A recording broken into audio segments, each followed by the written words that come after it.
Hey, what's up, everyone? This is Bruce, and welcome back to the English Mastery Podcast. If you're just tuning in for the first time, thanks so much for being here. Make sure you hit that like button down below, leave us a comment, and subscribe to the channel right now. Don't forget to check out our complete book summary playlist, where we break down the best English learning materials into actionable insights you can use immediately. Today, we're diving deep into one of the most overlooked secrets about English listening. And I'm going to be honest with you. This might change everything about how you approach your English journey, so stick around. Let me start with something that probably resonates with you. You're watching an English lesson, right? The teacher speaks clearly. Every word is separated. You understand everything. You're feeling pretty confident. You're thinking, yeah, I've got this. My English is solid. But then something happens. You turn on a movie. You listen to a real conversation between native speakers. You jump into a podcast. And suddenly, the same language that felt crystal clear becomes completely different.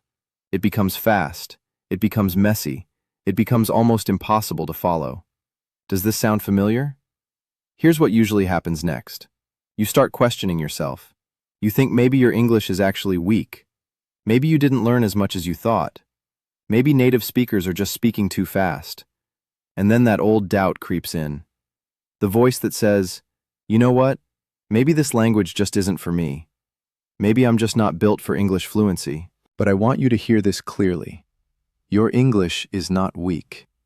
Your ear simply hasn't been trained yet. This is a crucial difference, and understanding it will change your entire approach to learning.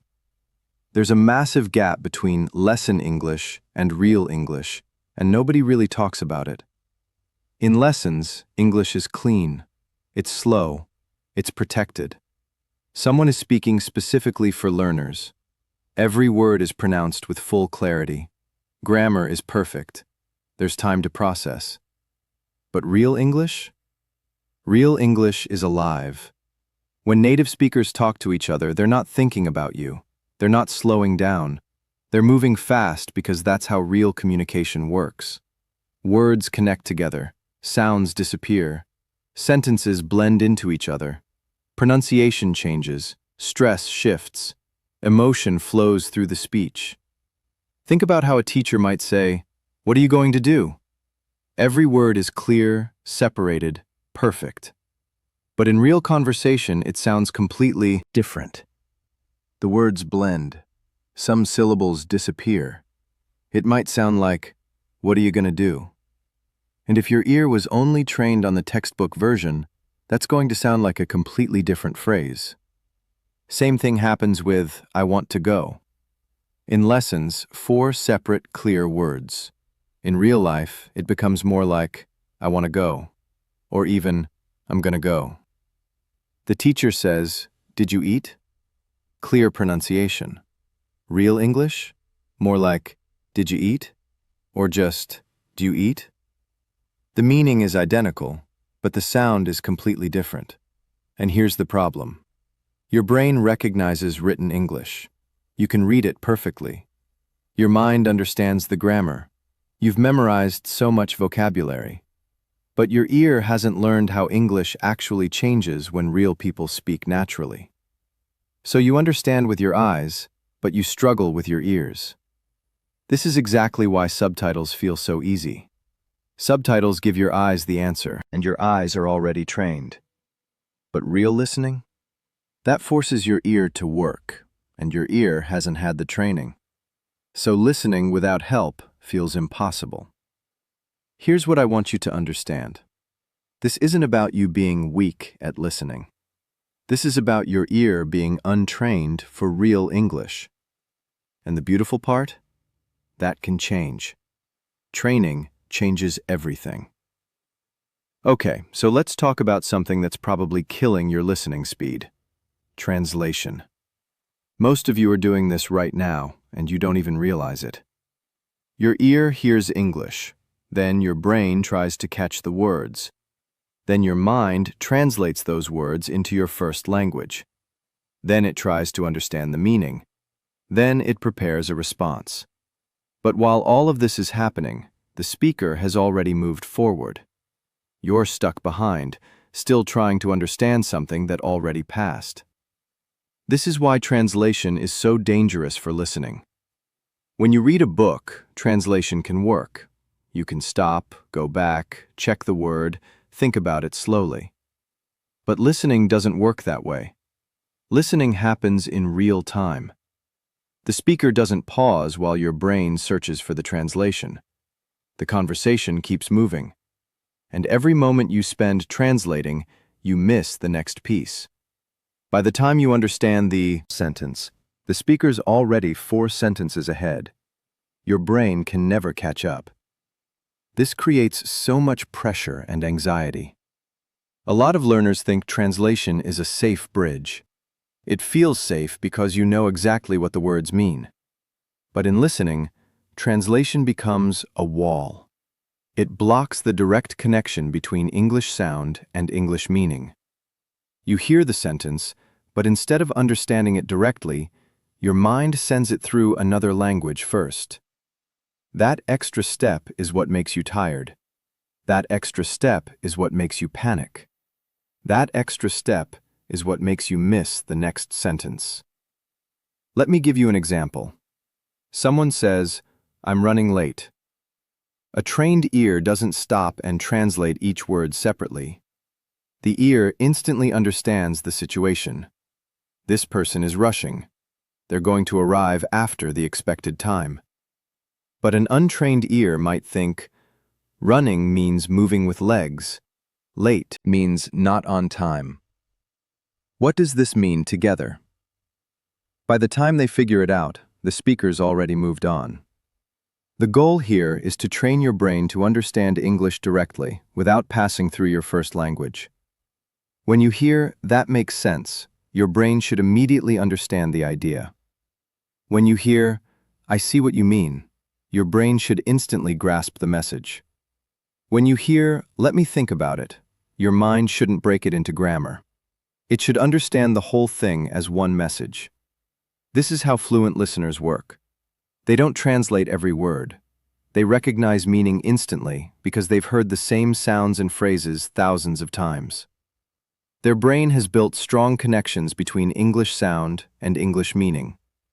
And here's the good news. Your brain can build those same connections, but it needs training, repetition, and patience.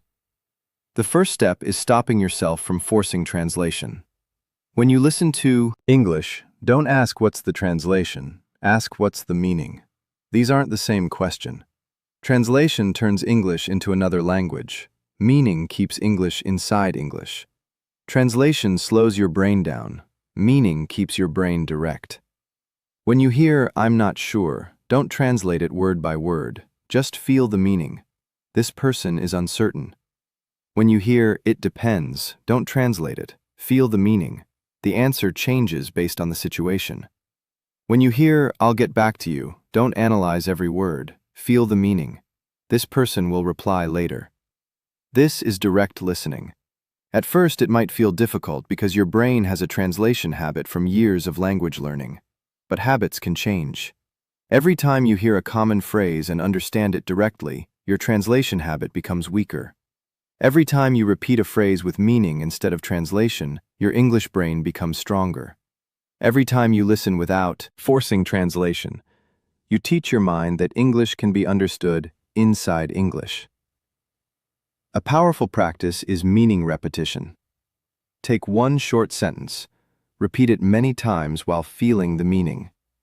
For example, say, "I know what you mean." Don't translate it. Imagine a real situation where someone is explaining something and you finally understand them. Say it again with feeling. "I know what you mean." Listen to it. Repeat it. Feel it. This practice trains your ear and brain together. Another practice is picture listening. When you hear a sentence, try to create a small picture in your mind instead of translating it. If you hear, "she walked into the room," see the action. If you hear, "he forgot his keys," see the situation. If you hear, "they were talking about the meeting," imagine the people talking. Pictures are faster than translation. Meaning is faster than translation. Feeling is faster than translation. You've got to understand this deeply. English fluency is not built by translating faster. English fluency is built by translating less. So many learners try to become fast translators, but that's not the real goal. The real goal is to become a direct listener. A direct listener hears English and understands English without needing permission from another language. This is why children learn naturally. They don't translate. They connect sound with meaning. When they hear "come here," they understand the action. When they hear "sit down," they understand the movement. When they hear "be careful," they understand the warning. They don't analyze grammar first. They connect sound to real life. As an adult learner, you can train the same ability. But you've got to stop treating every English sentence like a puzzle. Don't worry if you can't stop translating immediately. Translation is a habit built over many years. It won't disappear in one day. But it will become weaker when you practice the right way. Start with common phrases. Listen to them many times. Repeat them aloud. Use them in small situations. Connect them with meaning. Slowly, your brain will stop asking for translation because it will already understand. This is the turning point. When your brain starts understanding common phrases directly, fast English becomes less scary. You no longer need to catch every single word. You begin to catch meaning. You begin to understand the speaker's intention. You begin to stay with the conversation instead of falling behind. Your ear becomes quicker because your mind is no longer wasting energy translating. Remember this rule. Translation makes you chase English, but direct meaning lets you walk with English. When you translate, English is always ahead of you.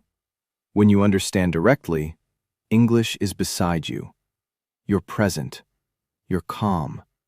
You're listening in real time. From today, train yourself with this simple command. Hear English, feel meaning, do not translate. Hear English, feel meaning, do not translate. Hear English, feel meaning, do not translate. This isn't just a practice. This is a new way of listening. A learner who depends on translation will always feel tired in fast conversation. But a learner who trains direct understanding will slowly become calm, sharp, and confident.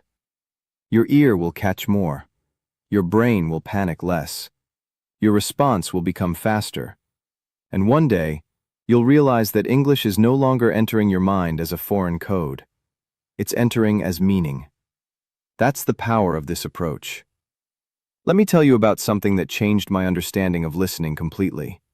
It's called chunk listening. And once you understand this, your whole approach to English will shift. Here's the secret. Fluent listeners don't listen to English word by word. They listen to English in chunks.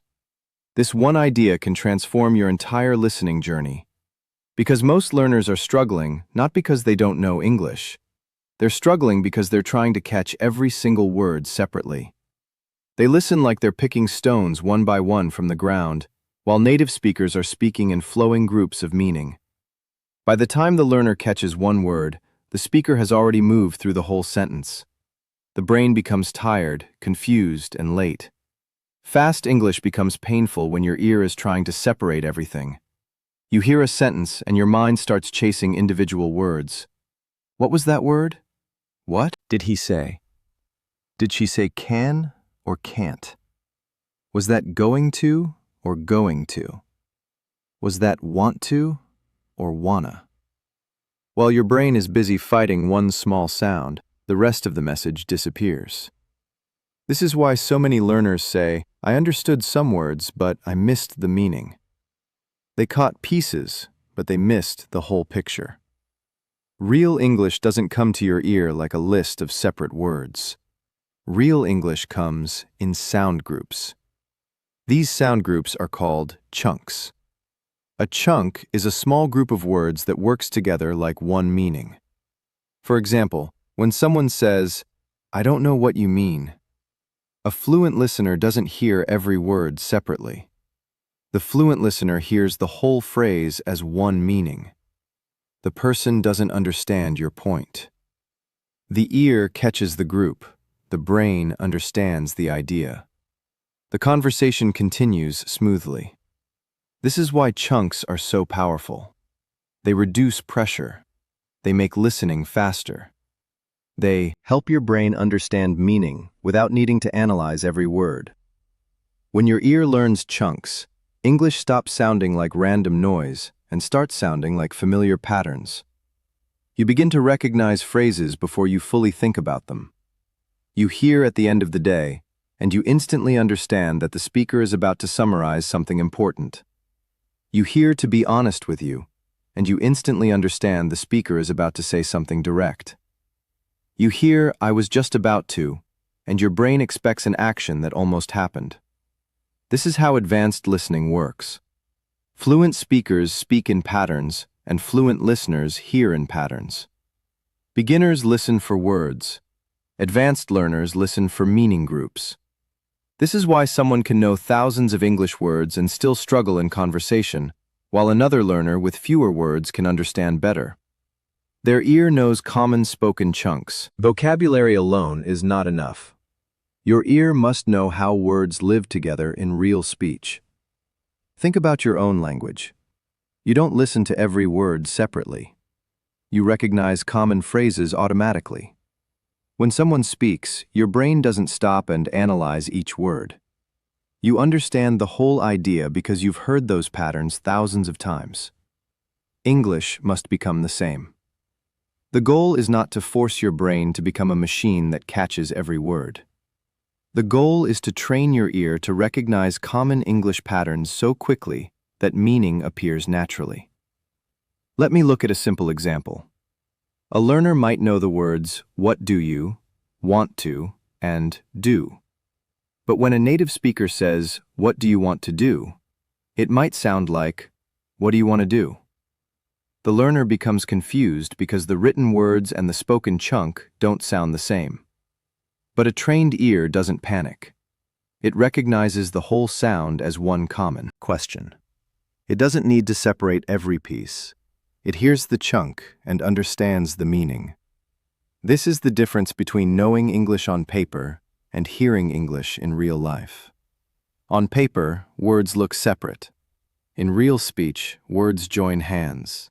They connect, they reduce, they blend, they move together. Your ear must learn this movement. If your ear only expects textbook pronunciation, real English will always feel too fast. But once your ear learns the common chunks, fast English begins to slow down inside your brain. The learner who listens word by word is always under pressure because every sentence feels like a test. But the learner who listens for chunks feels calmer because the brain is collecting meaning in groups. Instead of catching 10 separate words, the brain catches 2 or 3 meaningful pieces. This is much easier. This is how your listening becomes faster without forcing yourself to listen harder. For example, listen to these chunks as complete ideas. I see what you mean. That makes sense. Let me think about it.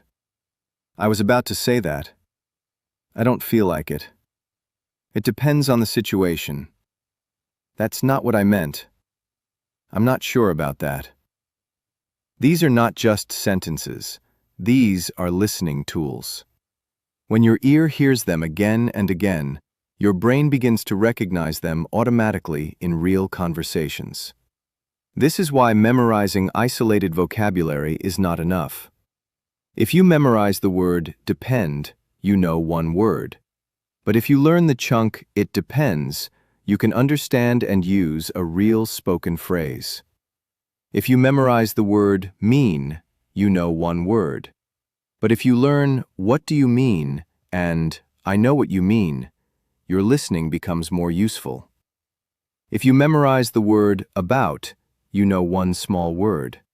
But if you learn "I was about to," you understand a powerful, real-life pattern. Your English ear becomes stronger when you feed it real chunks, not dead vocabulary. Words are like bricks. but chunks are like ready-made walls. When you only collect bricks, you still need time to build meaning. But when you collect chunks, your brain receives meaning already shaped. This is why chunks make your listening faster and your speaking smoother at the same time. So many learners ask, how can I understand native speakers when they speak so fast? The answer is not only to listen more. The answer is to listen differently. Stop trying to catch every word. Start training your ear to catch the important groups. In every sentence, there are words that carry meaning and words that support meaning. Your ear must learn to focus on the meaning groups, not panic over every small sound. For example, if someone says, "I was going to call you, but I completely forgot," you don't need to catch every tiny sound perfectly. You need to catch the chunks. "I was going to call you and I completely forgot." That's the message. If you miss a small word like "but," your brain can still understand because the chunks give you the meaning. But if you're fighting every single word, you might miss the whole sentence. This is a powerful shift. Listening is not about perfection. Listening is about meaning. So many learners lose confidence because they think they must understand 100% of the words. But even native speakers don't always catch every sound perfectly in noisy environments. They understand because their brain predicts meaning from patterns. They hear chunks, context, tone, and rhythm. You must train the same ability. Context is your friend. Chunks become stronger when your brain connects them with situations. If you hear, "Can I get this in a cafe?" your brain expects an order. If you hear, "I'm looking for" in a store, your brain expects someone searching for something. If you hear the reason why in a conversation, your brain expects an explanation. This is how chunks help your brain predict what's coming next. Prediction makes listening faster. The strongest listeners are not only hearing the present word. Their brain is already expecting the next possible idea. This is not guessing blindly. This is pattern recognition. When someone says, "I don't know," your brain expects a choice, doubt, or uncertainty. When someone says, "The thing is," your brain expects the main point. When someone says, "As far as I know," your brain expects limited knowledge. These chunks prepare your mind before the sentence is finished. This is why chunk training feels like magic after some time. At first, English sounds fast. Then you begin to recognize common openings. Then you begin to expect common endings. Then you begin to hear sentences as complete movements. Slowly, your brain stops reacting with fear and starts listening with confidence. You're not lost anymore because the road starts looking familiar. Now understand something very important. Chunks are not only for listening. Chunks are also the bridge to speaking. When you know a chunk deeply, you can use it quickly. You don't need to build a sentence from zero. You already have a natural phrase ready in your mind. This is why fluent speakers respond faster. They're not creating every sentence word by word. They're using thousands of ready-made chunks that their brain has stored through repetition. If someone asks, "Do you agree?" a learner who thinks word by word might freeze because they're building a sentence slowly. But a learner with chunks can quickly say, "I agree with you to some extent," or "I see your point, but I'm not sure," or "That makes sense, but I think there's another side." These phrases are not difficult when they're trained as chunks. They become automatic. This is why chunk learning is not only about hearing English. It's about building a complete English system inside your brain. Your ear hears chunks. Your brain understands chunks. Your mouth speaks chunks. Your confidence grows because English becomes less heavy. You're no longer carrying grammar rules one by one. You're moving with natural language patterns. To train your ear with chunks, choose a short piece of English audio. Not a long movie, not a difficult podcast. Start with 1 minute. Listen once without subtitles. Then listen again and notice repeated phrases. Don't write every word. Write useful chunks. Maybe you hear, I think it's important to. One of the biggest reasons. I'm not saying that. Or, at the same time. These are golden pieces. These are the phrases your ear needs. After you collect 3 or 5 chunks, listen again and focus only on those chunks. Notice how they sound in real speech. Notice if words connect. Notice if some sounds become weak. Notice which word is stressed. Then repeat the chunk aloud exactly like the speaker. Don't say it slowly like reading. Say it with the same rhythm. This is where your ear and mouth begin to work together. For example, take the chunk, I don't know what you mean. First, understand the meaning. Then, listen to how it sounds naturally. It might not sound like 6 perfect words. It might flow together. Repeat it until your mouth can say it smoothly. Then create small situations in your mind. Someone explains something unclear and you say, I don't know what you mean. Someone gives a strange answer and you say, I don't know what you mean. Now the chunk is not only memorized, it's alive. This is how you should learn English. Don't collect words like museum objects. Collect chunks like tools you can use in real life.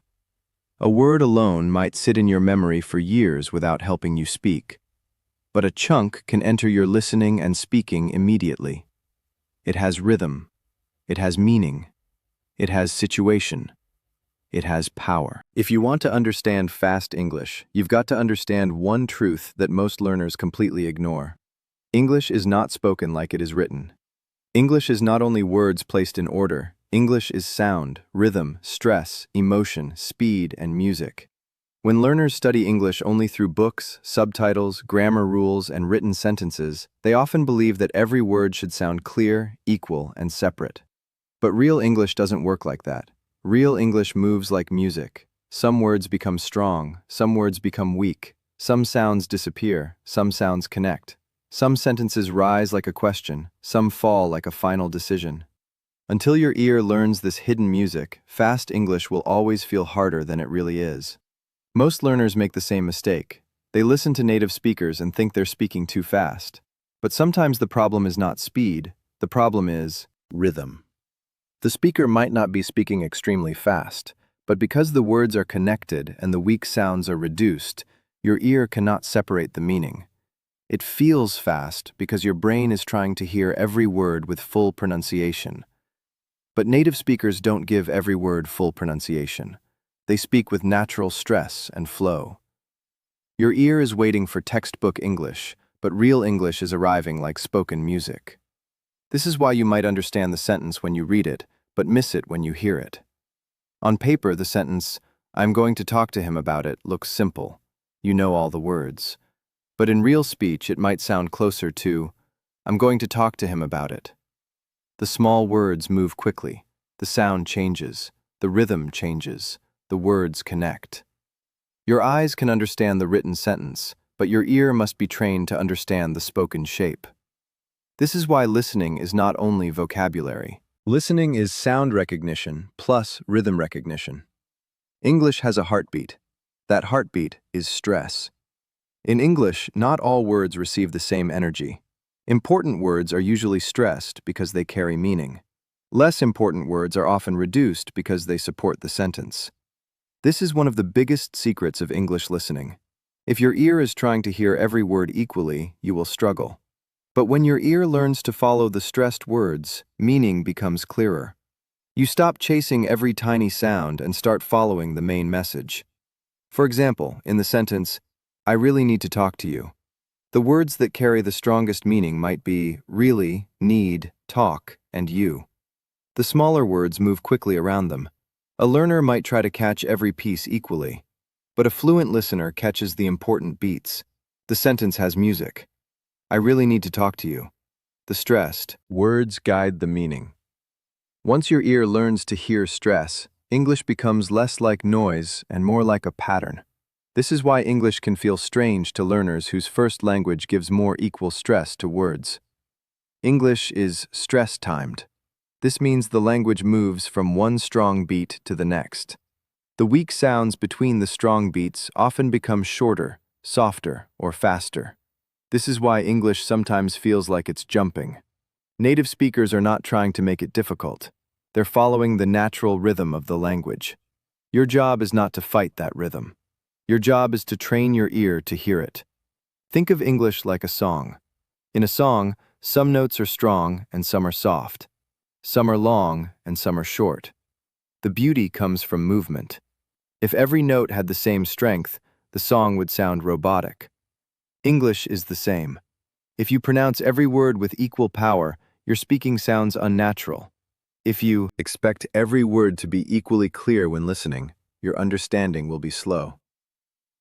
The hidden music of English is what makes it natural, and once your ear hears that music, your listening becomes faster. This is why learners should not only ask, "What did the speaker say?" They should also ask, "How did the speaker say it?" This question is powerful. It moves your attention from written English to spoken English. It teaches your ear to notice stress, rhythm, linking, reductions, tone, pauses, and emotion. These are not small details. These are the real signals that make spoken English understandable. Let's take the phrase, "What do you want to do?" In written form, it's simple, but in natural speech, it might become, "What do you want to do?" A learner who only knows written English might feel lost, but a learner who understands English music knows that "do" you can connect. 1 to 2 can become "wanna." The whole phrase can move as one rhythm. The ear stops, fighting the sound, and starts recognizing the pattern. This is how real listening improves. Now think about the phrase, "I have to go." In careful speech, every word might be clear, but in natural speech, "have to" often sounds like "have to." So the sentence might sound like, "I have to go." If your ear is waiting for the full sound, "have to," you might miss it. But if your ear knows the spoken rhythm, it understands immediately. The same thing happens with going to becoming gonna, want to becoming wanna, kind of becoming kind of, a lot of becoming a lot of, and let me becoming let me. These are not wrong English, these are common spoken forms. Many learners feel disappointed when they discover this. They think, "Why didn't anyone teach me this before?" They studied grammar for years, but nobody trained their ear for real speech. They learned how English is written, but not how English is heard. They memorized words, but not sound changes. They practiced sentences, but not rhythm. This is why the method focuses on the ear, not only the eyes. Your eyes can help you learn, but your ear must help you understand real life. The hidden music of English also includes linking. Linking means that the end of one word connects with the beginning of the next word. Native speakers don't usually stop after every word. They connect words to keep speech smooth. For example, turn off might sound like turn off. Pick it up might sound like pick it up. An old friend might sound like an old friend. I need it might sound like in needed. When you know linking, English stops sounding like a fast river of unknown sounds. It starts becoming a connected stream you can follow. This is very important because many learners think they're missing words. But sometimes the words are not missing, they're connected. Your ear doesn't recognize them because it expects separation. When a native speaker says, "Did you see it?" it might sound like, "Did you see it?" If your ear expects "did you" as two clear words, you might miss it. But once your ear learns that "did you" often becomes "did you," the phrase becomes clear. The same sound that once confused you becomes familiar.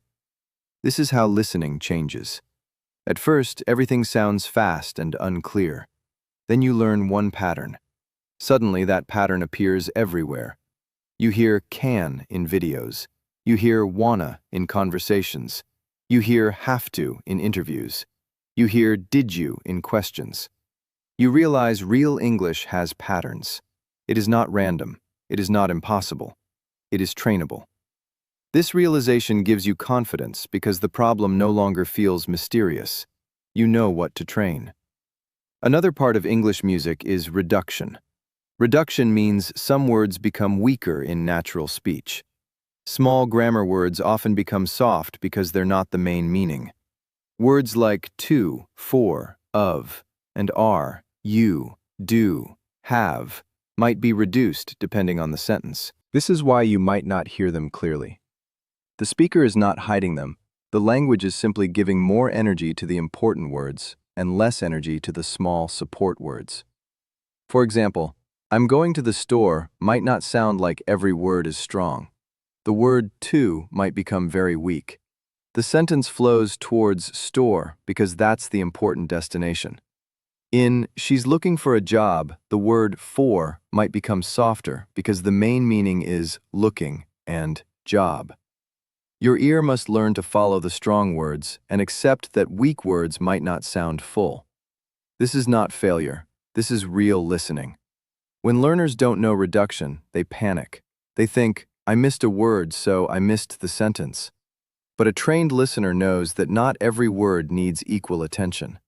The meaning often lives in the stressed words and chunks. If you catch the strong words, context helps you fill the rest. This is how fluent listening works. It's not perfect word collection.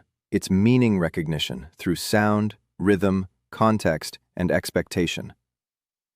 Tone is another part of English music. Tone shows attitude. The same words can mean different things depending on how they're said. A person can say, "That's great," with real happiness. Or they can say, "That's great," with sarcasm. The words are the same, but the music is different. A person can say, "I'm fine," and truly mean they're okay. Or they can say, "I'm fine," in a cold way that means something is wrong. If your ear only listens to words, you might miss the real message. If your ear listens to tone, you understand more deeply. This is very important for advanced listening because real communication is not only information, it's emotion. People don't speak like robots. They speak with feeling, mood, hesitation, confidence, anger, excitement, tiredness, and uncertainty. Your ear must learn to hear those signals. Sometimes the tone tells you more than the words.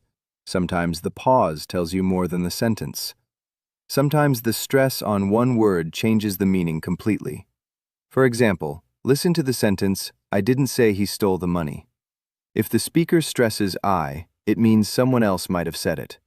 If the speaker stresses say, it means they might have implied it but didn't say it directly. If the speaker stresses he, it means someone else stole it. If the speaker stresses money, it means he might have stolen something else. The words are the same, but the meaning changes through stress. This is the power of English music. Most learners focus only on vocabulary, but stress can change meaning without changing vocabulary. This is why you must train your ear to hear which word is strong. In real conversations, stress is like a flashlight.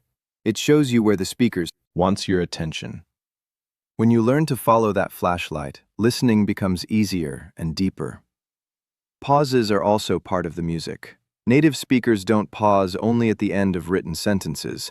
They pause when thinking, emphasizing, changing ideas, or creating emotion. A pause can show hesitation. A pause can create suspense. A pause can separate ideas. A pause can make one word feel powerful.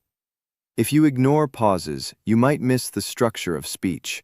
But if you listen to pauses, you can understand how the speaker organizes their thoughts. For example, someone might say, "The problem is we waited too long." That pause tells you something important is coming.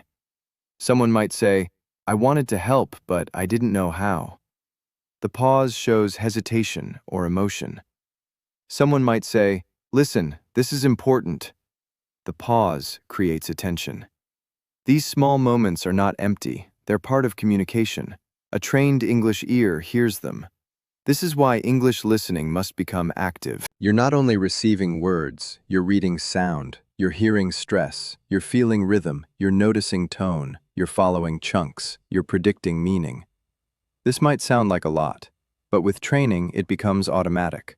Just like driving a car feels difficult at first, listening to real English feels difficult at first. Your brain is learning many signals, but with practice, the signals become natural. The best way to train the hidden music of English is not to listen passively for hours. Passive listening can help, but active listening changes your ear faster. Choose one short audio. Listen first for meaning, then listen again only for stress. Ask yourself which words are strong, then listen again only for weak sounds. Ask which words became soft, then listen again for linking. Ask where did two words connect. Then listen again for tone. Ask, how does the speaker feel? This is deep listening. Most learners never listen this way. They listen once, feel confused, and move to another video. But that doesn't train the ear deeply. The ear needs repetition with attention. 1 minute of audio studied deeply can teach you more than 30 minutes of random listening. Deep listening teaches your brain how English works.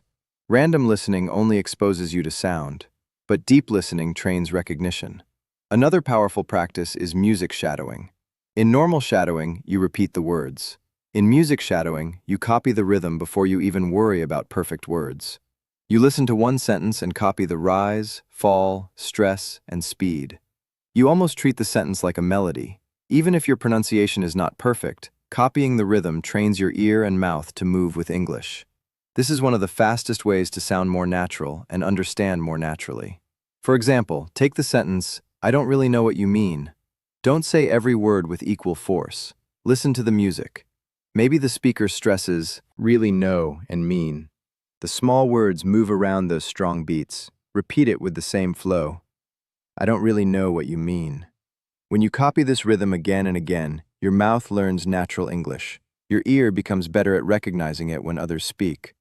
This is why listening and speaking are connected. A learner who trains only silent listening might understand more, but their speaking might still sound stiff. A learner who trains rhythm through shadowing improves both skills. The ear hears the music. The mouth copies the music. The brain stores the pattern. Later, when the same rhythm appears in conversation, the ear recognizes it faster. This is how the system grows. You must also understand that pronunciation is not only about sounding good. Pronunciation is also listening training. When you learn how sounds are produced, you can hear them better. If you know that T can sound different in American English depending on position, you won't panic when water sounds different from the spelling. If you know that words can connect across boundaries, you won't be shocked when it sounds like one unit. Speaking practice sharpens listening because the mouth teaches the ear what to expect. This is a powerful truth. Your ear understands better what your mouth has practiced. If your mouth has practiced, I wanna, your ear will recognize I wanna faster. If your mouth has practiced didya, your ear will recognize it faster. If your mouth has practiced natural stress, your ear will follow stress faster. This is why the method doesn't keep listening and speaking separate. They're two sides of the same brain training. Now let's talk about why fast English begins to slow down when you learn rhythm. The speaker might not actually slow down. Their speed might remain the same. But your brain feels less pressure because it knows where to listen. Before rhythm training, every sound feels equally important, so your brain becomes overloaded. After rhythm training, your brain follows the strong words, recognizes chunks, accepts reductions, and uses context. The load becomes lighter. The same English feels slower because your ear has become smarter.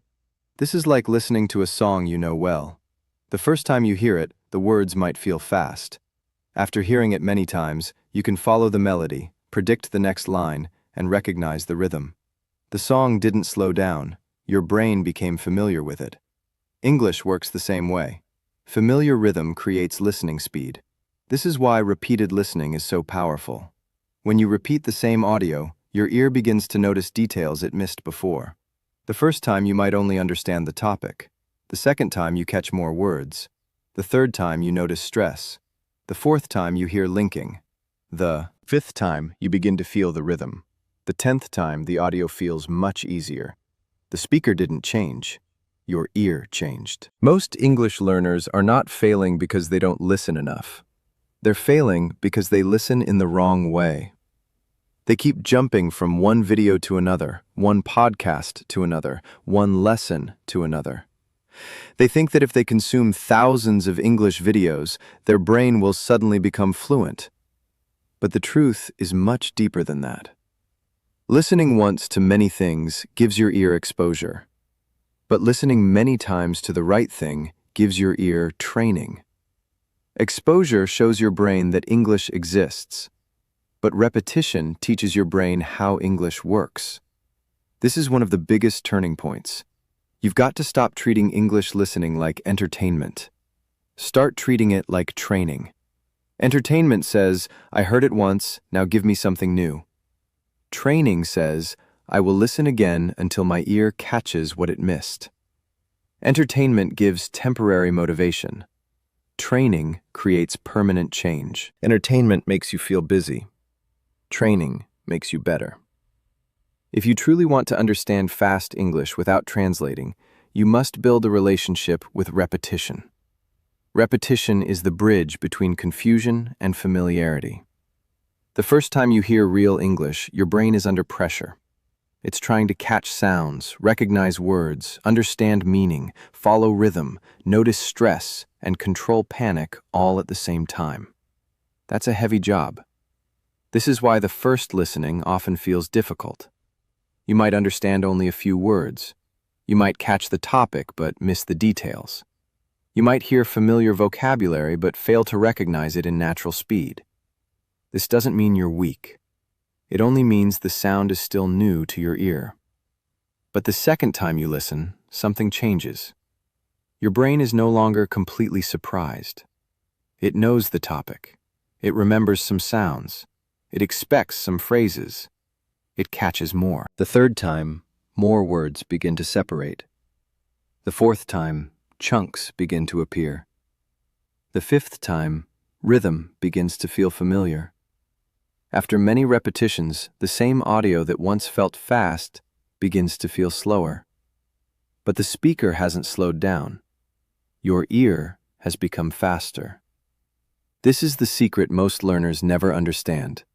Fast English becomes easy when it becomes familiar.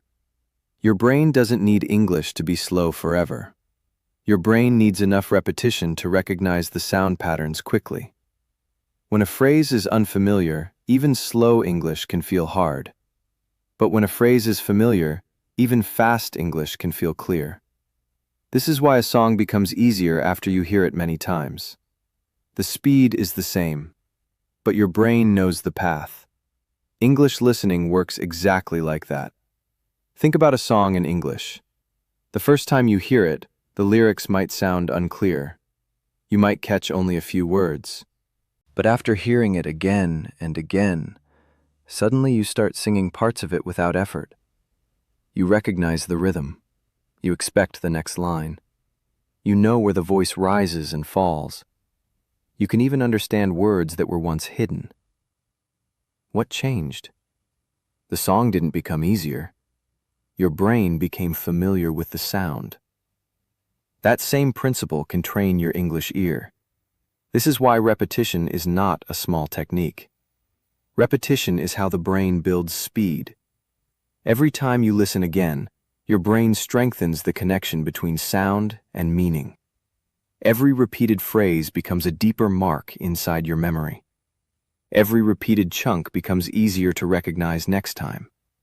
Every repeated rhythm teaches your ear how English moves. Every repeated sentence weakens the habit of translation because your brain no longer needs to analyze it from zero. Many learners hate repetition because they think it's boring, but they misunderstand its purpose. Repetition is boring only when you repeat without attention. But when you repeat with a goal, every listening becomes different. The first time you listen for the general meaning. The second time you listen for missed words. The third time you listen for chunks. The fourth time you listen for stress. The fifth time you listen for linking. The sixth time you listen for reductions. The seventh time you shadow the speaker. The eighth time you listen without subtitles. The ninth time you repeat with confidence.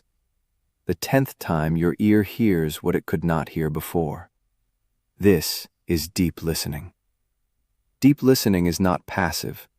Deep listening is active training. It tells your brain we're not moving forward until this sound becomes clear. This is how your ear becomes powerful. Not by touching hundreds of audios lightly, but by going deep into a few audios until your brain learns the real spoken patterns inside them. One short audio repeated deeply can train your ear more than 10 long videos watched lazily. You must understand the difference between hearing and training. Hearing means English entered your ear.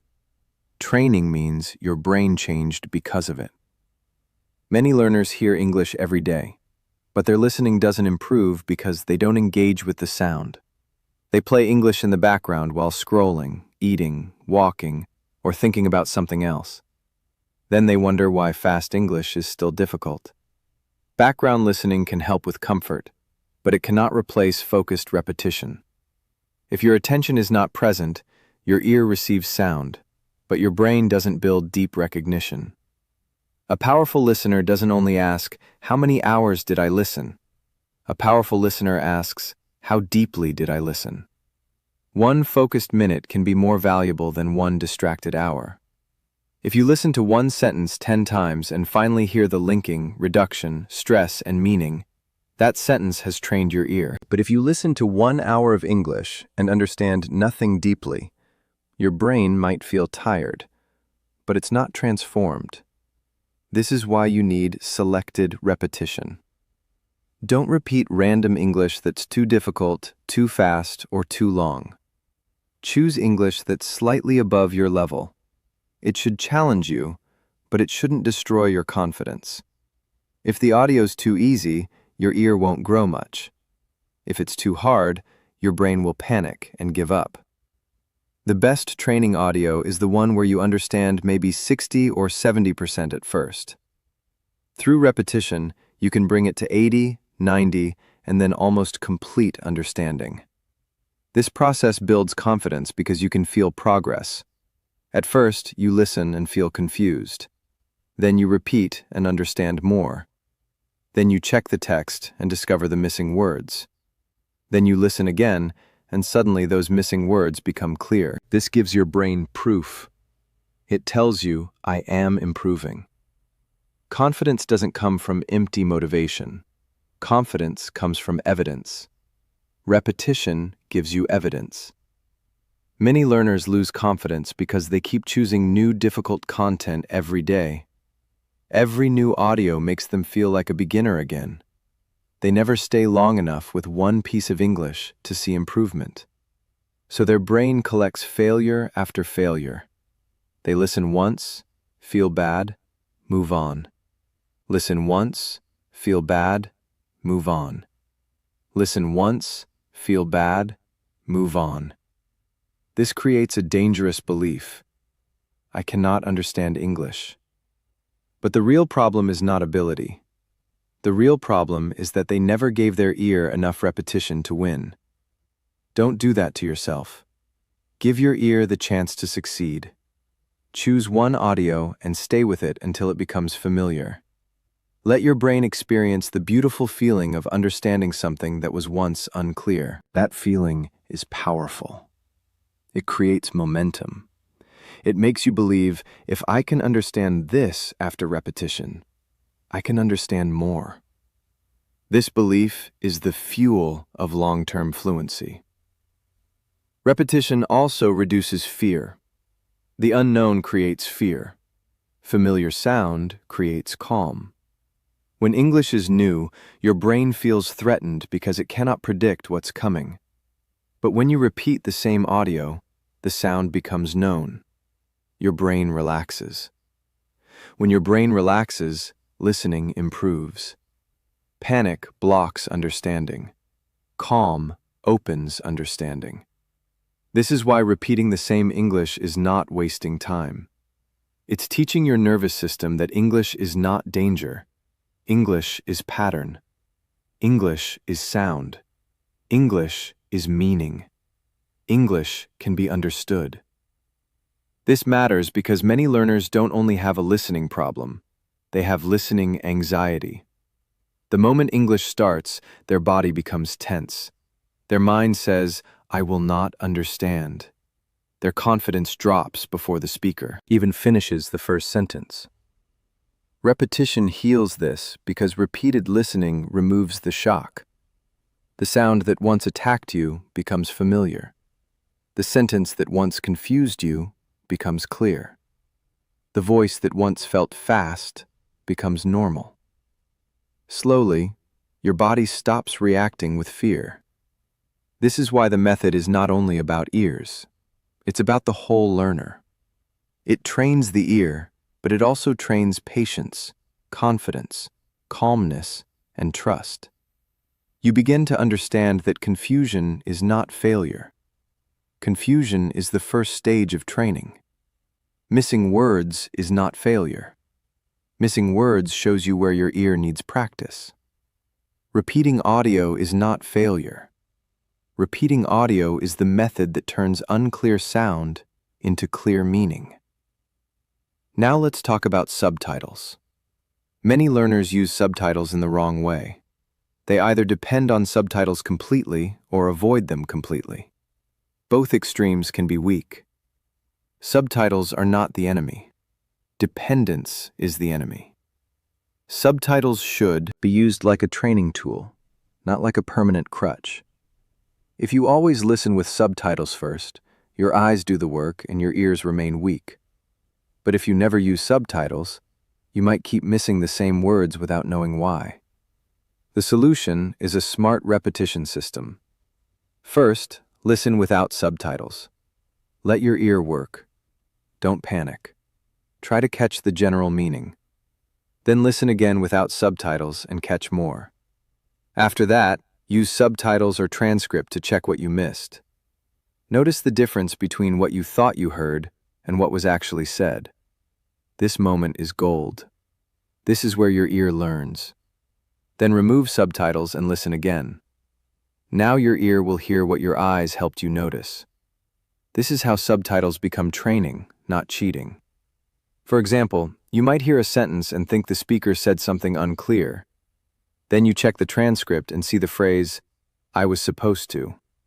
Suddenly, realize that "supposed to" sounded different in natural speech. Then you listen again, and now your ear catches it. Next time you hear "supposed to" in another video, your ear recognizes it faster. This is how repetition with checking builds real listening power. Another reason repetition matters is that real English contains reductions that your brain cannot master through explanation alone. I can tell you that "going to" becomes "going to," but your ear needs to hear it many times. I can tell you that "want to" becomes "wanna," but your ear needs repetition until it recognizes the sound instantly. I can tell you that "did you" might sound like "did you," but your ear needs repeated exposure. Knowledge explains the pattern. Repetition installs the pattern. This is very important. Don't confuse understanding a technique with mastering it. You might understand the idea of linking, but you might still miss linking in real speech. You might understand chunks, but you might still listen word by word. You might understand reductions, but you might still panic when you hear them. Why? Because intellectual understanding is fast, but ear training takes repetition. The mind can learn an idea in 1 minute, but the ear needs repeated sound to build recognition. This is why many learners watch advice videos and feel motivated but don't improve. They collect ideas, but they don't train them. They know they should stop translating. They know they should listen for chunks. They know they should practice shadowing. They know they should repeat audio. But knowing is not enough. The ear doesn't change because you agree with advice. The ear changes because you practice sound again and again until your brain recognizes it automatically. Repetition also builds automaticity. Automaticity means you understand without effort. When you first learn a phrase, you need attention. You hear it and think. But after enough repetition, the phrase becomes automatic. You hear it and understand instantly. This is what you want. Real conversation requires automatic understanding because there's no time to pause and analyze every sentence. If common phrases are not automatic, listening will always feel slow. Think about the phrase, "I don't know." You don't need to translate it because it's probably automatic for you. You hear it and understand immediately. Now imagine building that same automatic feeling for thousands of phrases. "I'm not sure." "It depends." "That makes sense." "I see what you mean." I was about to. Let me think about it. That's not what I meant. You know what I'm saying. I'll get back to you. It's not a big deal. When these phrases become automatic, fast English becomes easier because your brain no longer works so hard. This is the true goal of repetition, not memorization only. Automatic recognition. You're not repeating to become a parrot. You're repeating so your brain can recognize real English without delay. Delay is the enemy of listening. When understanding comes late, the conversation moves ahead. But when recognition is automatic, you stay present. You hear, understand, and continue. That is fluency. There comes a stage in every serious English learner's journey when listening alone is not enough. You might listen every day. You understand more words. You recognize more chunks. You feel that your ear is slowly becoming stronger. But when it's time to speak, your mouth still feels slow. Your brain understands the sentence, but your tongue cannot produce it. You hear natural English, but when you try to answer, your voice becomes stiff. Your rhythm breaks. Your pronunciation feels heavy. The words don't come out with the same flow. This is the painful gap between understanding English and speaking English. This gap cannot be closed by listening passively forever. This is where shadowing becomes powerful. Shadowing is not just repeating English. Shadowing is training your ear, brain, and mouth to work together at the same time. You listen to a speaker, then you repeat after them as closely as possible. You copy their rhythm, stress, pronunciation, emotion, speed, and flow. You're not only asking, what does this sentence mean? You're asking, how does this sentence move? You teach your mouth to follow what your ear hears. This is why shadowing is one of the strongest bridges between listening and speaking. Many learners have a big collection of English inside their mind, but that English is trapped. They understand lessons. They know many words. They can read sentences. They can even understand slow audio. But when they speak, the English doesn't come out naturally. The ear and mouth haven't been trained together. The ear receives English, but the mouth hasn't practiced producing the same patterns. So the learner feels like English is inside them, but there's a wall between the brain and the voice. Shadowing breaks that wall. When you shadow, you stop being only a listener and start becoming a speaker. You train your mouth to move with English rhythm. You train your tongue to touch sounds faster. You train your brain to process meaning while producing sound. You train your confidence to speak without waiting for perfect translation. This is not normal repetition. This is active fluency training. At first, shadowing might feel uncomfortable. This is normal. You might feel late. You might miss words. You might speak over the audio. You might sound strange. You might laugh at yourself because the speaker sounds smooth and you sound broken. But don't stop. That discomfort is not failure. That discomfort is proof that your mouth is learning a new movement. Just like muscles shake when they're growing stronger, your English voice might shake when it's learning real fluency. Most learners avoid shadowing because it exposes the truth. Silent listening allows you to hide. You can listen and think, I understand, even if your mouth cannot produce the sentence. But shadowing shows you exactly where your English is weak. If your ear cannot catch the sound, you cannot repeat it. If your mouth cannot say the phrase smoothly, you know the phrase is not automatic yet. If your rhythm is flat, you realize you've been learning English as text, not as living speech. This truth might feel uncomfortable, but it's valuable. Shadowing gives you a mirror. A mirror doesn't insult you. It shows you what needs training. This is why shadowing must become part of your learning method.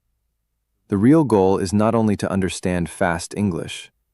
The real goal is to understand fast English and respond without translating. Listening gives you input. Shadowing turns that input into movement. Listening trains recognition. Shadowing trains reaction. Listening helps you receive English. Shadowing helps you produce English. When both work together, your fluency begins to change. Think about how children learn sounds. They don't sit with grammar charts before speaking. They hear sounds, copy sounds, repeat phrases, make mistakes, try again. Slowly, their mouth learns the language. They might not understand grammar deeply, but their ear and mouth are connected. As adult learners, we often reverse the process. We study rules, memorize words, read explanations, and wait for speaking confidence to appear later. But confidence doesn't appear only through knowledge. Confidence appears when your mouth has practiced enough to trust itself. Shadowing builds that trust. When you repeat after a speaker again and again, your mouth begins to believe, I can say this. Your brain begins to believe, I don't need to create every sentence from zero. Your ear begins to believe, I know how this rhythm works. This belief is not imagination. It's built through repeated physical practice. Speaking is not only mental. Speaking is physical. Your tongue, lips, jaw, breath, and voice all need training. Shadowing gives them that training. Many English learners forget that speaking is a movement skill. You cannot learn movement only by thinking. You cannot become a good swimmer by reading about water. You cannot become a good driver by memorizing traffic rules only. You cannot become a fluent speaker by studying grammar only. At some point, the body must practice. The mouth must move. The voice must come out. The rhythm must be felt. Shadowing is the practice that turns English from knowledge into action. This is why learners who shadow daily often improve faster than learners who only watch videos.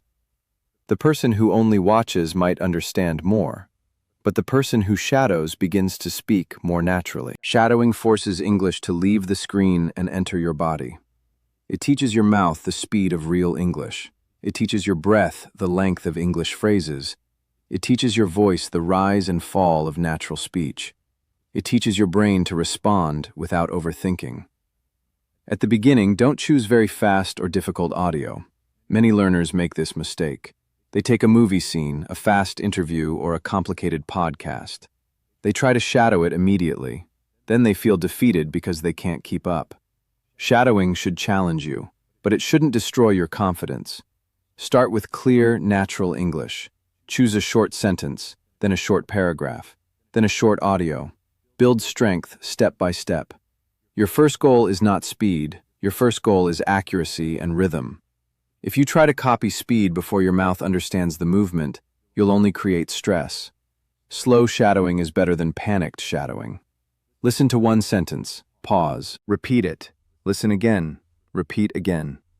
Copy the strong words, copy the weak sounds, copy the pauses, copy the emotion. Let the sentence enter your mouth slowly before you try to say it at full speed. For example, take the sentence, I don't really know what you mean.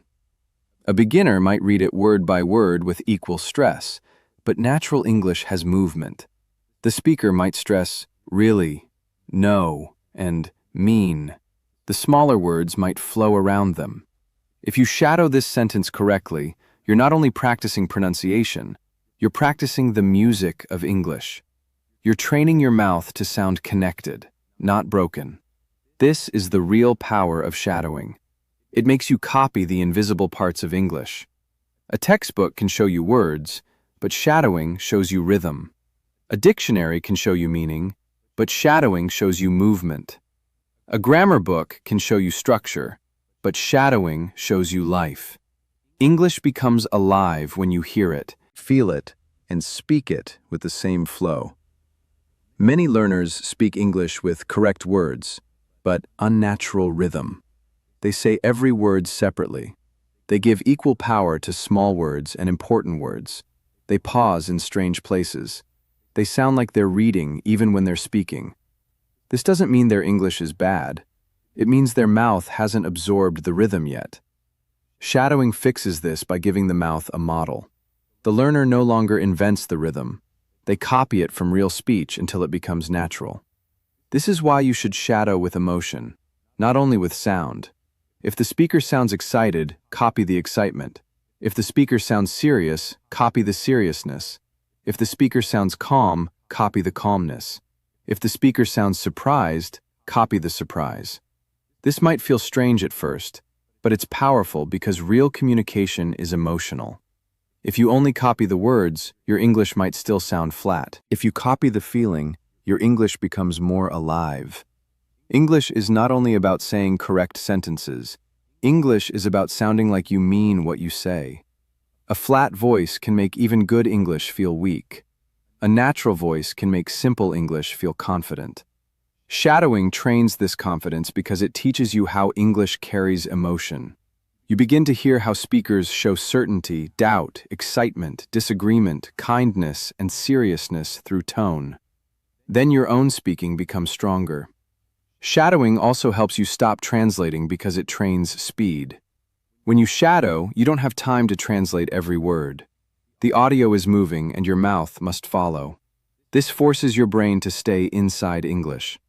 At first, your mind might still try to translate, but shadowing slowly weakens that habit. Your brain begins to hear a phrase and repeat it as one sound group. This builds direct connection. Sound enters, meaning appears, mouth responds. That's the fluency loop. This fluency loop is what every learner needs. Most learners have a broken loop. Sound enters, translation begins, grammar checking starts, fear appears, mouth freezes. Shadowing creates a new loop. Sound enters, ear recognizes, mouth copies, brain adapts, confidence grows. The more you shadow, the faster this loop becomes. Over time, you begin to speak certain phrases without building them word by word. They come out naturally because your brain has repeated them many times. This is why shadowing should focus on useful phrases, not random sentences. Don't waste your training on sentences you'll never use. Choose phrases that appear in real life. Phrases like, "I know what you mean. That makes sense. I was just about to say that. Let me think about it. I'm not sure about that. It depends on the situation. That's exactly what I needed. I didn't expect that. Can you explain that again?" These are useful. These phrases can become part of your speaking. When you shadow useful phrases, your brain stores ready-made speaking tools. Later, in real conversation, you don't need to build everything from zero. Your mouth already knows the phrase. Your ear already knows the rhythm. Your brain already knows the meaning. This is how speaking becomes faster.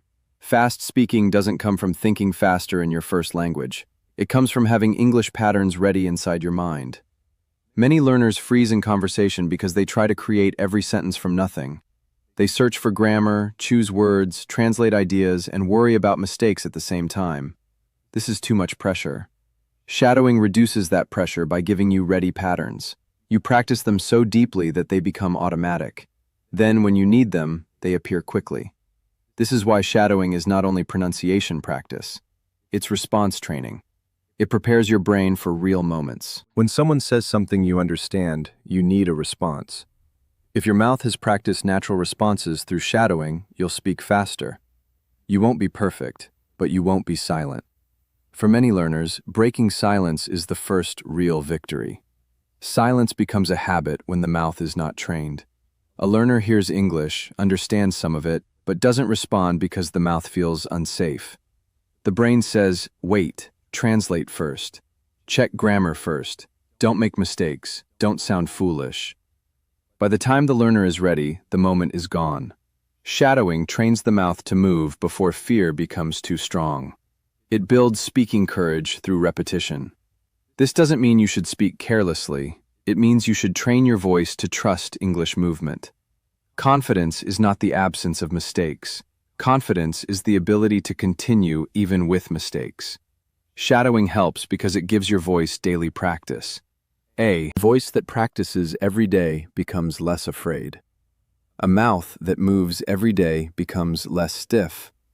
A brain that hears and repeats English every day becomes less dependent on translation.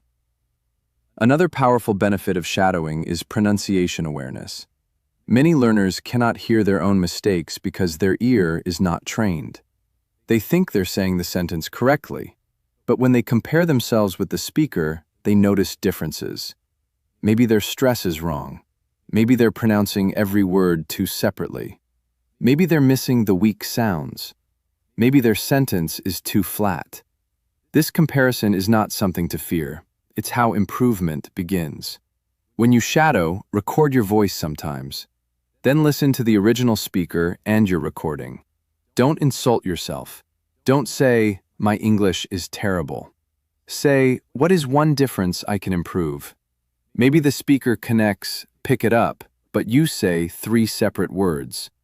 Maybe the speaker stresses, "really," but you stress the wrong word. Maybe the speaker's voice rises in a question, but yours stays flat. Choose one thing and improve it. This is how shadowing becomes intelligent. You don't need to fix everything at once. Trying to fix everything can make you tense. Fix one thing at a time. One day, focus on rhythm. Another day, focus on linking. Another day, focus on stress. Another day, focus on emotion. Another day, focus on speed. Over time, these small improvements combine into a natural speaking style. Fluency is not built by one giant change. It's built by many small adjustments repeated consistently. The most powerful method in the world will not change your English if it only stays inside your mind as an idea. You can understand every secret I've shared. You can agree with every point. You can feel motivated by every word. But if you don't turn this method into a daily routine, your ear will remain the same. Knowledge gives you direction, but routine gives you transformation. A learner who knows what to do but doesn't practice will stay stuck. A learner who practices one small method every day will eventually pass the learner who only collects advice. This is where many English learners fail. They don't fail because they're not intelligent. They fail because their learning has no system. One day they watch a grammar video. The next day they listen to a podcast. Then they memorize random vocabulary. Then they stop for 3 days. Then they return with guilt. Then they search for a new method. Then they feel motivated again. Then life becomes busy and the cycle repeats. This kind of learning creates movement, but it doesn't create progress. It makes you feel like you're doing something. But your English ear doesn't receive consistent training. Your ear needs rhythm, not random effort. Your brain needs repeated signals, not occasional motivation. Your confidence needs proof, not only hope. That proof comes from daily training. Even a small routine repeated every day becomes powerful because it teaches your brain that English is not a temporary activity. English becomes part of your life. It becomes something your ear expects. Your mouth practices and your mind begins to trust. The method is not asking you to spend your whole day studying. It's asking you to train with focus. Many learners think they need 5 hours a day to improve, and because they can't give 5 hours, they give nothing. This is a dangerous mistake. You don't need perfect time. You need consistent time. 15 minutes every day with deep attention can change your listening more than 3 hours once a week with a distracted mind. A strong English ear is built through small, daily contact. Not one giant effort, but repeated contact. Not panic practice before an exam, but calm practice every day. Not random videos, but focused listening. Not passive watching, but active training. Your routine must be simple enough to repeat, but powerful enough to create change. If your routine is too complicated, you'll quit. If it's too easy and passive, you won't grow. The best routine is clear, short, repeatable, and deep. The first part of your daily routine is pure listening. Pure listening means you listen without subtitles first. You give your ear the first chance. This is very important because many learners immediately turn on subtitles. When they do that, their eyes become strong while their ears remain weak. Subtitles are useful later, but they shouldn't be the first support. If you always give your eyes the answer before your ear struggles, your listening muscle won't grow. When you begin pure listening, don't demand perfection. Your goal is not to understand every word. Your goal is to stay calm while English is moving. This is a skill. Many learners become tense the moment they miss one word. Their mind says, "I missed it. I failed. I cannot understand." Then they stop listening to the next sentence because they're still angry about the previous one. This is how panic destroys listening.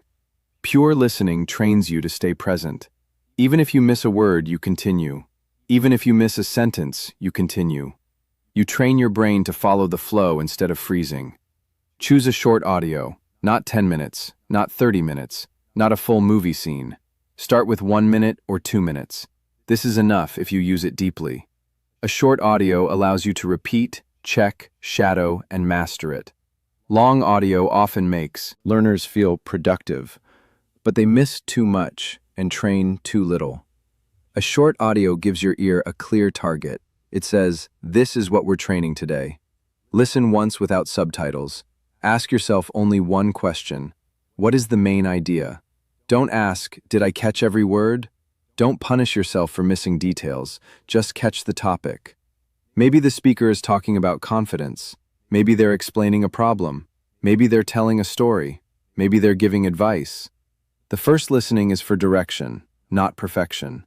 Then, listen again without subtitles. This time, try to catch familiar chunks. Maybe you hear, "I think the problem is, to be honest," at the same time, "I don't know, I know what I mean," or, "That makes sense." Catch whatever you can. Every chunk you recognize is a victory. Don't ignore small victories. Small victories are how confidence grows. A learner who celebrates recognized chunks will continue. A learner who only notices missed words will quit. The second part of the routine is subtitle checking. This doesn't mean depending on subtitles. It means using subtitles as a mirror. After your ear has tried, now your eyes can help. Read the transcript or subtitles and compare what you heard with what was actually said. This is one of the most powerful moments in listening training because it reveals your real weakness. Sometimes you missed a sentence because you didn't know the vocabulary. That means you need to learn the word or phrase.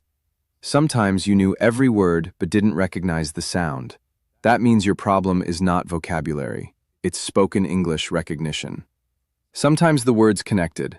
Sometimes a sound became weak. Sometimes the speaker used a reduction. Sometimes the stress was different from what you expected. This checking stage tells you exactly what to train. Don't just read the subtitles and move on. Look for the reason you missed the sound.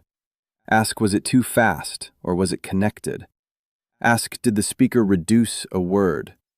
Ask, did I know the phrase but fail to hear it? Ask, was my brain trying to translate? These questions turn confusion into knowledge. Without checking, you might keep making the same mistake every day. With checking, every mistake becomes a lesson. For example, you might hear a sentence and miss the phrase, "I was supposed to." When you check the subtitle, you realize you know all these words, but the spoken form sounded connected and reduced. Now you found a training target. You don't need to feel ashamed. You need to repeat that phrase until your ear recognizes it. This is how serious learners improve. They don't say, "I'm bad at listening." They say, "This is the pattern my ear needs today." The third part of the routine is focused repetition. After checking, return to the audio and listen again. This time, your ear is not blind. It knows what to listen for. You'll be surprised how many words become clearer after your eyes show your ear the answer. This is not cheating, this is training. Your eyes help your ear notice the sound. Then your ear practices recognizing it without help. Listen to the difficult sentence several times. Don't rush. If the sentence is too long, break it into chunks. Listen to the first chunk, repeat it. Listen again, repeat again, then add the next chunk. Your goal is to make the sound familiar. The sound that was unclear must become recognizable. The phrase that disappeared must become catchable. The rhythm that confused you must become normal. This is where many learners quit too early. They listen again once or twice and say, "Still difficult." But ear training sometimes needs 10, 15, or 20 repetitions. That's not failure, that's normal. Your brain is building a new sound connection. Give it time. Every repetition makes the path clearer. Every repetition tells your brain this sound has meaning. Over time, the brain starts recognizing it faster. The fourth part of the routine is shadowing. After listening and checking, you must activate the audio with your mouth. Listening trains recognition, but shadowing trains response. If you only listen, English may remain inside your ear. If you shadow, English enters your voice. This is the bridge between understanding and speaking. Take one short sentence and repeat after the speaker. Copy the rhythm, stress, pronunciation, emotion, speed, and flow. Don't speak like you're reading, speak like you're hearing. Let your mouth follow the ear.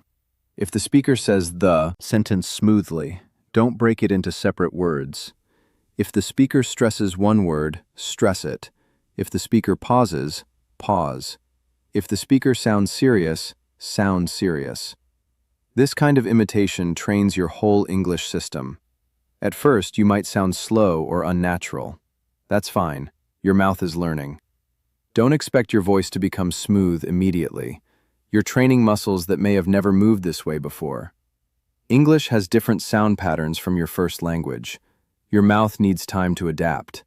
Shadowing every day gives it that time. The fifth part of the routine is chunk collection. Every day, collect 3 useful chunks from your audio. Not 20, not 50, just 3. Many learners collect too much and use nothing. 3 chunks learned deeply are better than 30 chunks forgotten quickly. Choose phrases that are useful in real conversation. Choose phrases you can imagine yourself using. Choose phrases that carry meaning, emotion, or response. For example, you might collect, "I see what you mean.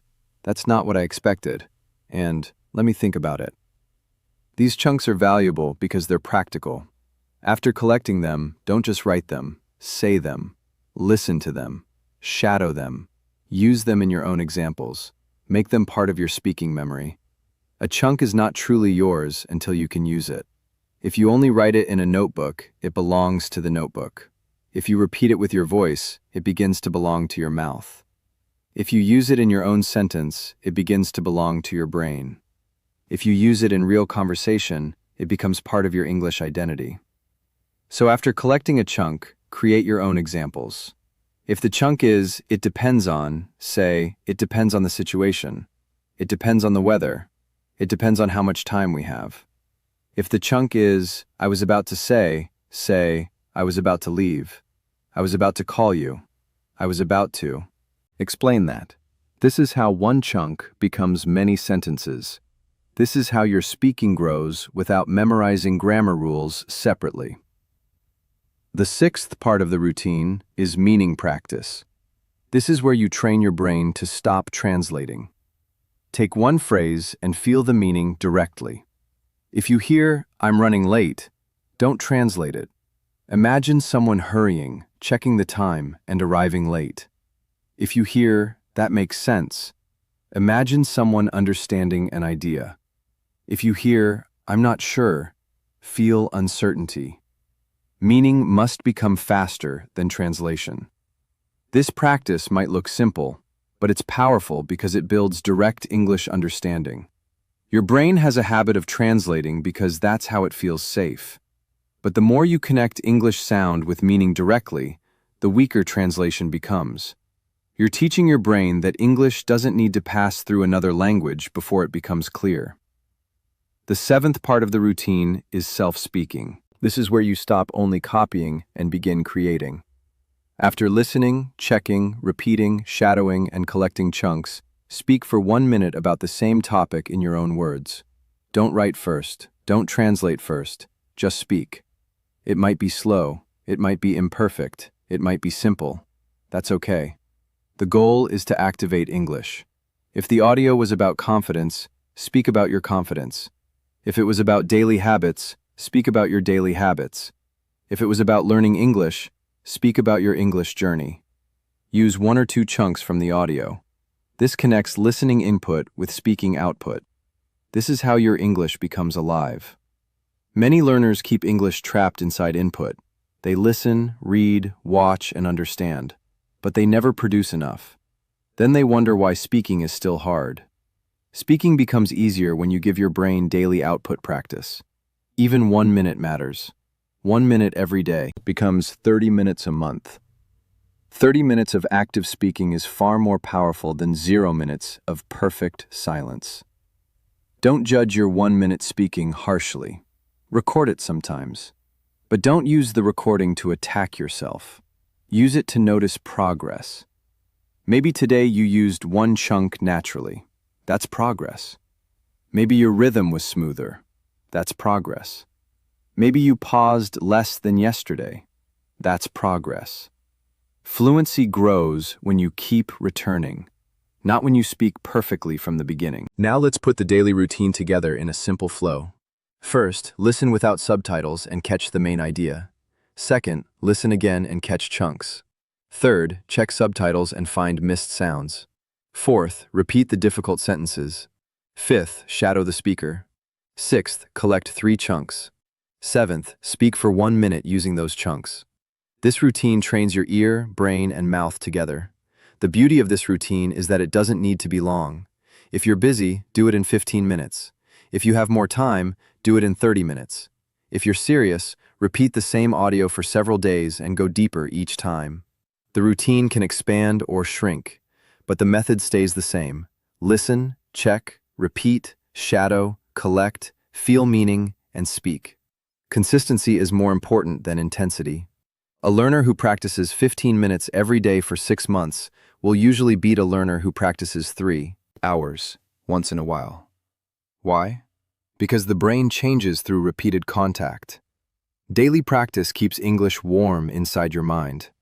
If you leave English for many days, the connection becomes cold. Then every return feels like starting again. Routine keeps the connection alive. You must also protect your routine from perfectionism. Some days you won't have energy. Some days you'll be busy. Some days your listening will feel weak. Some days you'll feel bored. Don't quit because the session is not perfect. On hard days, do a smaller version. Listen for 5 minutes. Shadow 3 sentences. Collect 1 chunk. Speak for 30 seconds. A small routine completed is better than a perfect routine skipped. This is important because many learners destroy their progress with all or nothing thinking. They say, "If I can't study properly today, I will do nothing." This is how habits die. Strong learners don't think this way. They say, even if I can't do everything, I'll keep the chain alive. Keeping the chain alive matters. It tells your brain, I'm still an English learner. I still train. I don't disappear. Your routine must become part of your identity. Don't say, I will practice when I feel motivated. Say, I'm the kind of person who trains my English ear every day. Motivation is emotional. Identity is stronger. When English practice becomes part of who you are, you don't need to argue with yourself every day. You simply return to the routine because that's what you do. But identity is built through action. You can't call yourself a serious learner while avoiding practice. You become serious by doing serious things repeatedly. Every time you complete your daily routine, you cast a vote for your new identity. You tell your brain, this is who I'm becoming. One day doesn't change everything, but many days change the way you see yourself. The method is also about patience. You might not notice huge change in 3 days. Don't panic. Your ear is growing quietly. The brain often improves before you feel it. It's collecting patterns, storing sounds, recognizing chunks, and building speed under the surface. Then one day, something becomes clear that wasn't clear before. That moment feels sudden, but it was built by many small practices. This is how growth works. Roots grow before the tree becomes visible. Your daily routine is growing roots. Every repeated audio is a root. Every shadowed sentence is a root. Every collected chunk is a root. Every minute of speaking is a root. At first, you might not see much above the ground, but if the roots are strong, the tree will rise. Don't dig up the roots every day to check if they're growing. This is what impatient learners do. They practice for 2 days and ask, am I fluent now? They listen for 1 week and ask, why do I still miss words? They shadow for 10 minutes and ask, why do I still sound different? This impatience creates frustration. Trust the process. Train daily. Measure progress after weeks and months, not after every single session. A good way to measure progress is to return to old audio. Choose an audio that feels difficult today. Save it. Train with your routine. After 2 weeks, listen again. After 1 month, listen again. You might notice that it feels easier. This gives you proof. Sometimes you don't feel progress because you keep choosing harder material. Returning to old material shows you how far your ear has come. Another way to measure progress is to count recognized chunks. In the beginning, you might catch only a few.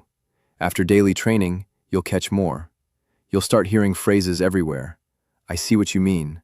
At the same time, the thing is, to be honest, I was about to. That's why. It depends. These phrases will begin to jump out of the audio. This is a sign that your English ear is waking up. Another sign of progress is reduced panic. Maybe you still miss words, but you no longer freeze. That's progress. Maybe you don't understand everything, but you can follow the main idea. That's progress. Maybe fast English still challenges you, but it doesn't scare you like before. That's progress. Confidence is not only understanding more, confidence is staying calmer while learning. This matters because listening confidence changes everything. When you're calm, your brain can process more. When you panic, your brain shuts down. The daily routine trains calmness through familiarity. It tells your mind we have a method, we know what to do. Missing words is not the end. This calmness helps you stay with English longer. The longer you stay, the more you understand. You must also create a listening environment that supports your routine. Don't always practice with noisy distractions.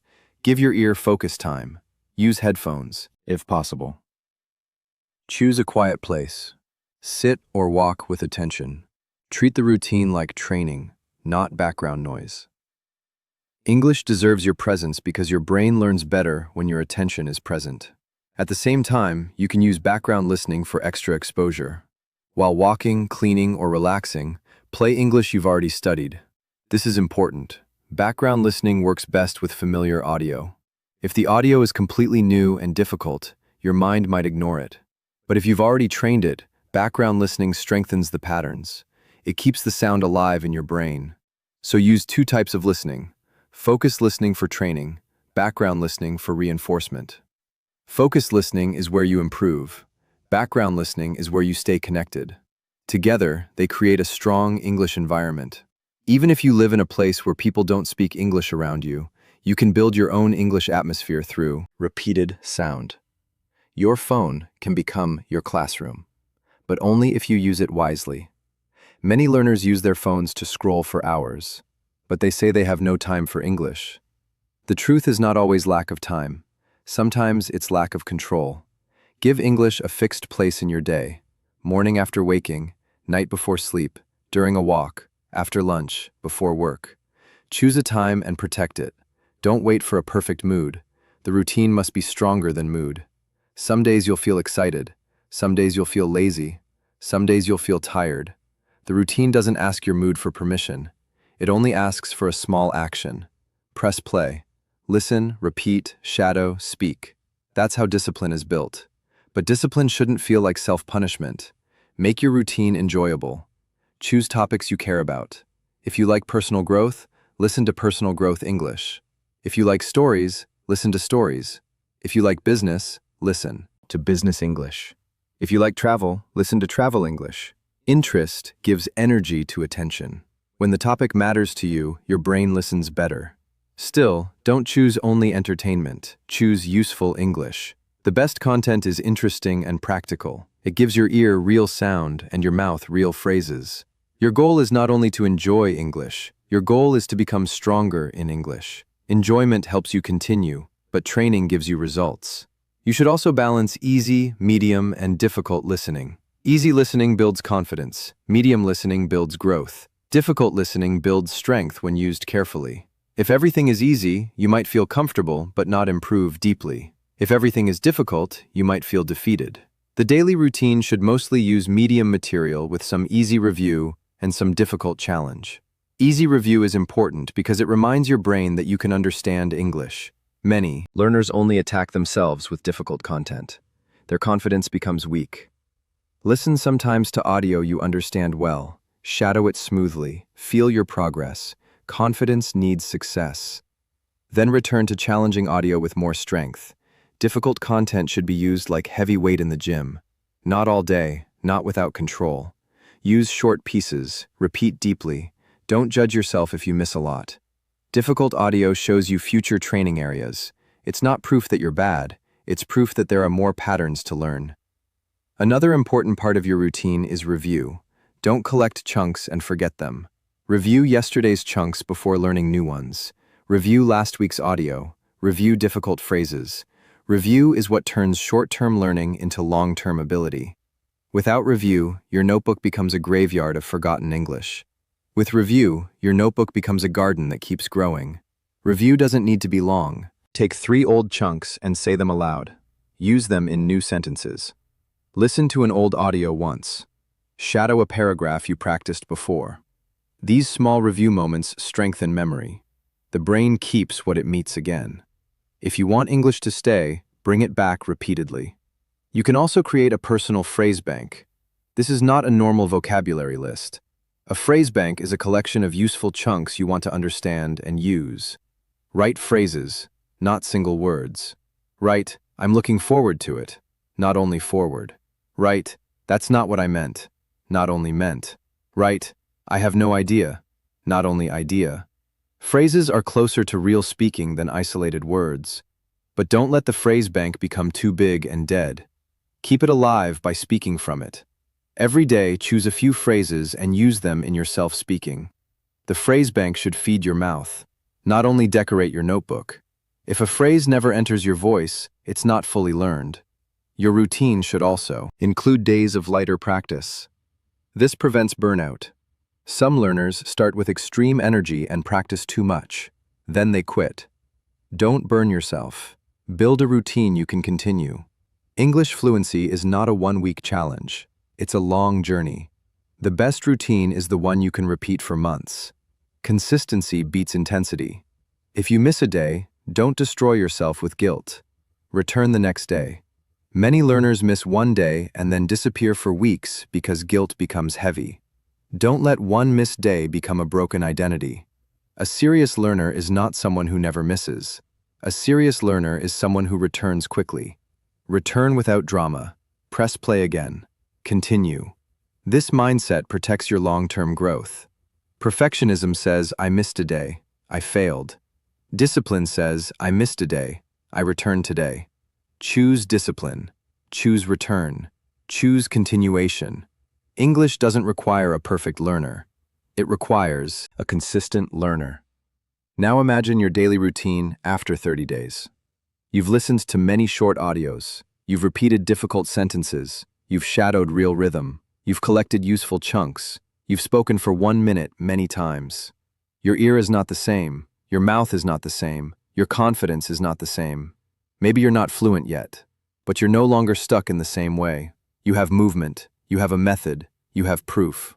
After 90 days, your brain begins to expect English differently. You hear common phrases faster. You recognize reductions more easily. You panic less. You can shadow more smoothly. Your self-speaking becomes longer. Your translation habit becomes weaker because English has entered your mind more directly. After 1 year, if you truly stay consistent, your English identity can transform. You might still learn, you might still make mistakes, but you won't feel like the same learner who was afraid of fast English. Your ear will have thousands of repeated contacts with real sound. Your mouth will have hundreds of shadowing sessions. Your brain will know many chunks. Your confidence will be built on practice, not hope. This is why the final part is about routine.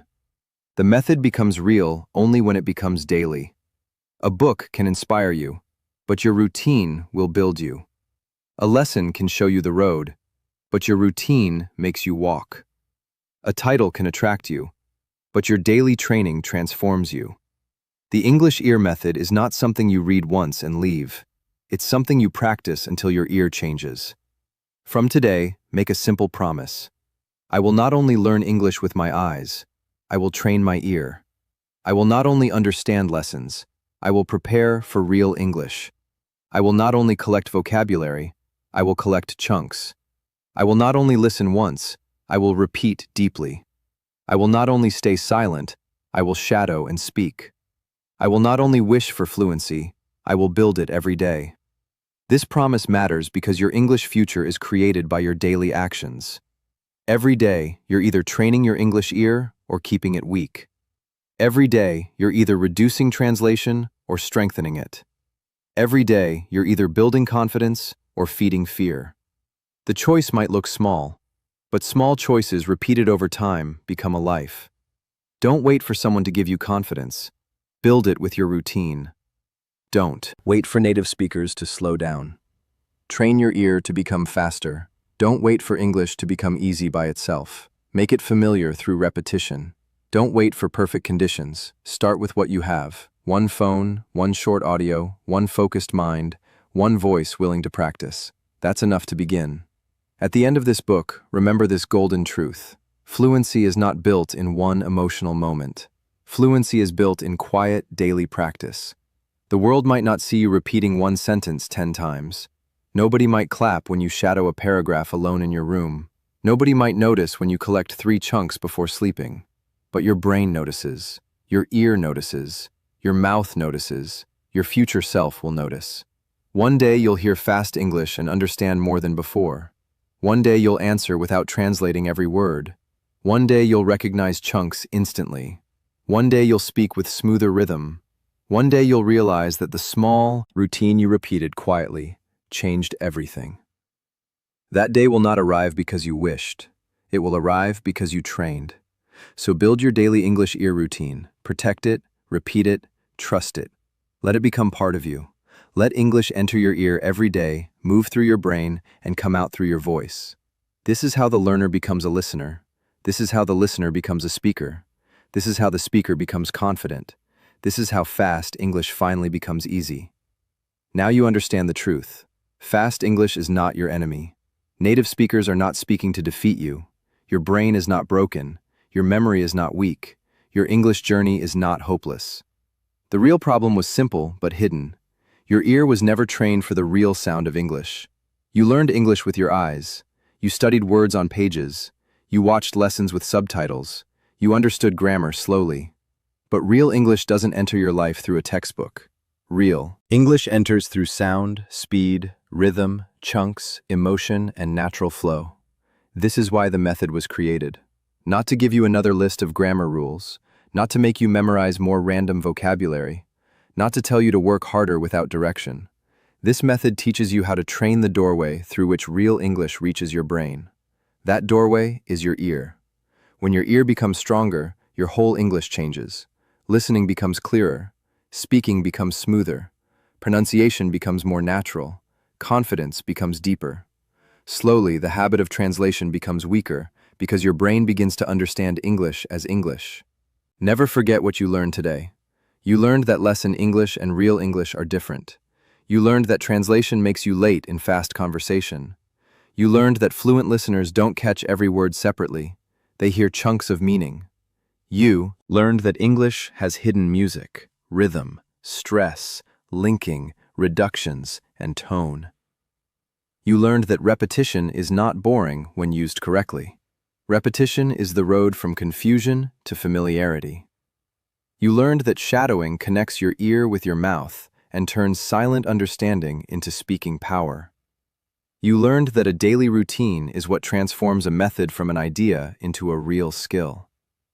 So don't close this podcast and return to the same old habits.